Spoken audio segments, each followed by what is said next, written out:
Akizungumza katika mkutano huo wa hadhara uliofanyika katika mji wa Tunduma, Makame amesisitiza kuwa serikali ya mkoa huo imedhamiria kuhakikisha kila mwananchi anapata nafasi ya kushiriki uchaguzi huo kwa amani na utulivu. Nimekuja hapa kuwahakikishia kwamba mkoa wa Songwe uko salama. Mkoa wa Songwe una amani. Mkoa wa Songwe una utulivu.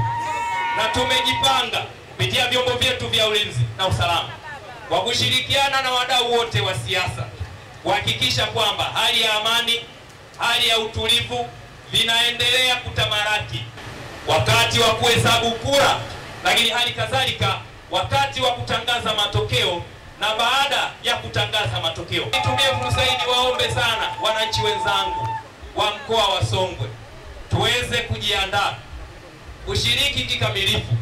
Tunahitaji tuone tunakwenda kwenye vituo vya kupigia kura kwa wingi. Kwa upande wake, kamanda wa polisi mkoa wa Songwe, kamishna msaidizi mwandamizi wa polisi Sakapo Agustino Senga, amesema jeshi hilo limejipanga kikamilifu kuhakikisha hali ya usalama inaimarishwa katika kila eneo kabla, wakati na baada ya uchaguzi.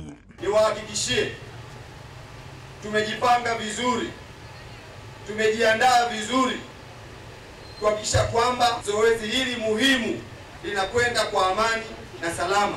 Baadhi ya wananchi waliohudhuria mkutano huo wameeleza matumaini yao juu ya maandalizi hayo, wakisema kuwa ulinzi ukiimarishwa watajitokeza kwa wingi kupiga kura bila hofu. Naomba vijana, kwa sababu sisi ni wajasiriamali, tuwahi asubuhi mapema tukapige kura, tuendelee na kazi zetu. Tujitokeze kwa wingi siku ya tarehe 29 tuende kupiga kura wananchi. Tusiogope. Kila kona kutakuwa na ulinzi mkubwa. Wanaongelea mambo ya kusema uchaguzi hautakuwepo, tukimsikia huyo mtu naomba tutoe taarifa. Uchaguzi mkuu unatarajiwa kufanyika Oktoba 29 mwaka huu, ambapo atachaguliwa rais wa Jamhuri ya Muungano wa Tanzania, wabunge pamoja na madiwani, ambapo wananchi wanahimizwa kujitokeza na kushiriki kikamilifu. Samuel Mpogole, Hope Channel Tanzania.